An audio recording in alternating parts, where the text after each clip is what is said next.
Good morning, all of you. Today we will start a revision of Class 12 Business Studies, Chapter 1, Management. What is management?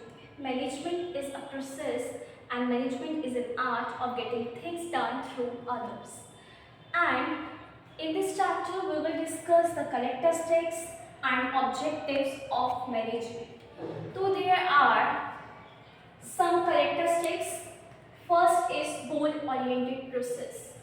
Goal-oriented process means a process in which a business conduct activities and achieve organizational goals effectively and efficiently. कोई भी एक business है वो इस तरीके से अपने business activities को मैनेज करता है सो दैट कि वो एक लेवल पे अपना जो अचीवमेंट है गोल्स का वो अचीव कर सके. Clear. Now second is continuous process. Management आपका कॉन्टिन्यूस प्रोसेस है. It's not a never ending process.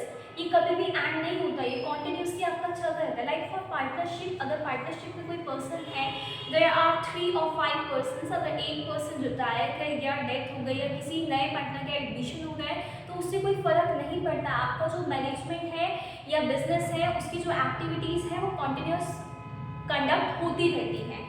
Clear? That's why management is called a continuous process. Now third one is group activity. Management है, अब एक business में there are many employers, workers, right? So ये सब लोग क्या करते हैं, एक ग्रुप एक्टिविटी करते हैं. देखो, अगर आप एक पर्सन कोई लेवल को या एक टारगेट को अचीव कर रहे हैं तो उसको कितना टाइम लगेगा उसको अचीव करने में. बट वहीं पर ही अगर हम टीम वर्क करते हैं, टीम में काम करते हैं तो उसी काम को हम जल्दी ख़त्म कर लेते हैं और with minimum utilization of resources के साथ अपने वर्क को कंप्लीट कर सकते हैं. So that's why management is called a group activity. Clear. Now fourth one is intangible.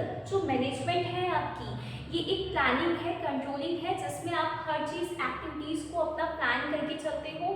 कैसे काम को करना है, कब करना है, ठीक है, किसके साथ करना है, कितने रिसोर्सेज लगेंगे, ये सारी चीज़ें आप डिसाइड करते हो. तो मैनेजमेंट आपका इंटेंजिबल है. क्यों? क्योंकि आप मैनेजमेंट को देख नहीं सकते, छू नहीं सकते उसको, ठीक है, आप फील कर सकते हो, एक्सपीरियंस कर सकते हो. That's why called management is called an intangible activity. Clear. Now the next one is dynamic. Dynamic का मतलब है कि कोई भी हमारे बिजनेस एनवायरनमेंट में चेंजेस आता है तो आपके जो पीपल्स होते हैं, वर्कर्स होते हैं, वो ईजिली अडॉप्ट कर लेते हैं उस एनवायरनमेंट में. ये नहीं कि वो एक जगह स्टिक रहते हैं या स्टेबल रहते हैं.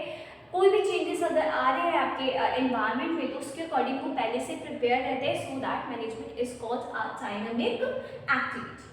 Now the next one is pervasive. What's the means pervasive? It's a universal phenomenon.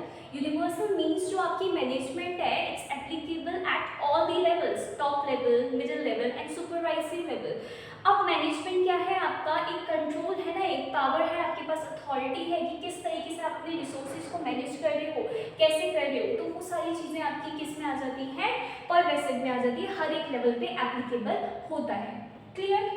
Seventh one is multi dimensional. Management आपकी मल्टी डायमेंशनल है क्योंकि they perform a various activities. ना एक एक्टिविटी पे बेस नहीं रहती है, वो अपने टाइम के अकॉर्डिंग प्लस एनवायरनमेंट के अकॉर्डिंग क्या करती है, कोऑर्डिनेट करती है वर्कर्स के साथ एंड उसके अकॉर्डिंग अपनी प्लान्स बनाती है, स्ट्रैटेजी बनाती है सो दैट कि जो भी उनका टारगेट है उसको वो अचीव कर सके, ग्रोथ कर सके और प्रॉफिट को अर्न कर सके. मैनेजमेंट में मैनेजमेंट इस तरीके से की जाती है. तो मैनेजमेंट आपके कैटेगराइज होता है 3 लेवल्स पे. Management of work, management of people and management of operations. Management of work means कि किस तरीके से आप वर्क कर रहे हो, ठीक है, कितना आपने यूटिलाइजेशन किया है अपने रिसोर्सेज का.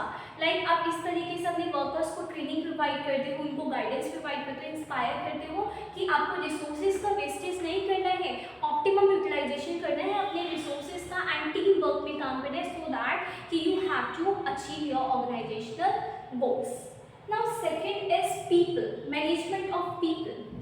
आपकी मैनेजमेंट है, कंपनी है, कंपनी में क्या होता है, ग्रुप में काम किया जाता है. इंडिविजुअल कोई अपना पर्सनली नहीं करता है वर्क, ग्रुप में क्यों करते हैं वर्क कि जो भी आपका कंपनी का प्रोस्पेक्टस है उसको आप अचीव कर सको. सो दैट मल्टी डायमेंशन में आता है management of people. Now operations, operations में आते हैं आपके रिसोर्सेज। ऑपरेशंस में आते हैं रिसोर्सेज कि किस तरीके से आप अपने रिसोर्सेज को मैनेज कर रहे हो और वर्क को कंप्लीट कर रहे हो for a given time period. Clear? I hope this is clear. Now we will start objectives of management. There are three types of objectives. First is organizational objective, second is social objective, and third is personal objective. In organizational objective means how a company, how a business survive towards achieving goals, how they go through profit and growth. ठीक है, कैसे company का growth होगा, development होगा। Like मेरी company है, उसमें मैंने अपना प्रोडक्शन स्टार्ट किया, रॉ मटेरियल लेकर आया, फिनिश फाइनल गुड्स बनाने तक मैंने क्या किया, उसको प्रोसेस किया उस रॉ मटेरियल को। ठीक है, अब मेरा मेन पर्पस क्या है, उसको सेल करना, कहाँ तक, फाइनल यूजर्स तक लेकर जाना। ठीक है, फाइनल कंज्यूमर तक लेकर जाना। तो मैंने क्या किया, जब प्रोसेसिंग किया तो उसमें मेरा सर्वाइवल, ग्रोथ और प्रॉफिट कैसे इंक्लूड है। अगर वो गुड जो मैंने बनाया है वो कंज्यूमर को पसंद आ रहा है, उनकी सेटिस्फेक्शन को कंप्लीट कर रहा है वो, तो सो दैट कि मेरा क्या होगा, सेल्स वॉल्यूम इंक्रीज करेगा।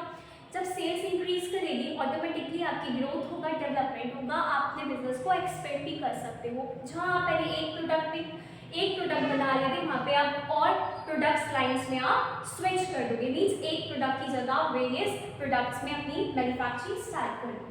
Now second one is social objective. Social objective means कि जो बिजनेस होता है, जो मैनेजमेंट होता है, वो ये नहीं सोचता कि सिर्फ अपना कंपनी का ही भला हो, सोसाइटी में आप क्या कंट्रीब्यूट कर रहे हो। लाइक आप एम्प्लॉयमेंट को ख़त्म कर रहे हो। ठीक है, अनएम्प्लॉयमेंट जो है आपकी, उसको ख़त्म करके आप एम्प्लॉयमेंट अपॉर्चुनिटीज़ प्रोवाइड कर रहे हो, सोशल वेलफेयर कर रहे हो, आप डोनेशंस दे रहे हो, कंज्यूमर को रिजनेबल रेट्स पे गुड्स प्रोवाइड कर रहे हो। ठीक है, गुड क्वालिटी के गुड्स प्रोडक्ट्स प्रोवाइड कर रहे हो, तो ये आपका आ जाता है सोशल ऑब्जेक्टिव, जिसमें आप सोसाइटी का वेलफेयर करते हो ultimately. Clear? Now third one is personal objective. Personal objective में क्या आ जाता है आपका, ऑर्गेनाइजेशनल एंड सोशल ऑब्जेक्टिव इसमें इंक्लूड हो जाता है पर्सन में, कि पर्सनल लाइक एक वर्कर है, वो एक कंपनी में काम कर रहा है, तो उसकी क्या पर्सनल ग्रोथ है, या एक ऑर्गेनाइजेशन की पर्सनल ग्रोथ क्या है।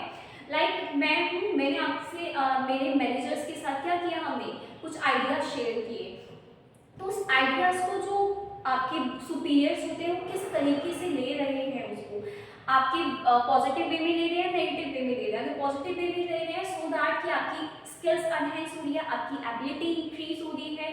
ठीक है, जिससे कि आपकी पर्सनल ग्रोथ होगी। आपको ट्रेनिंग प्रोवाइड की जाती है, जैसे किसी भी कंपनी में जब आप जाते हैं, आप न्यू एम्प्लॉयर्स होते हैं, तो आपको ट्रेनिंग प्रोवाइड की जाती है, आपको वर्क समझाया जाता है कैसे काम करना है कंपनी में। ठीक है, आपकी क्या जॉब रोल है, आपकी क्या रोल है, आपकी क्या अथॉरिटी है, क्या रिस्पॉन्सिबिलिटी है, उसके अकॉर्डिंग आपका क्या होता है, आप न्यू एक्सपीरियंस करते हैं लाइफ में, न्यू थिंग्स को लर्न करते हैं, सो दैट कि जो आपका पर्सनल ग्रोथ है वो भी इसके अंदर इंक्लूड होता है और आपका करियर डेवलप होता है। So it's all about today's class. I hope this is clear to all. Thank you.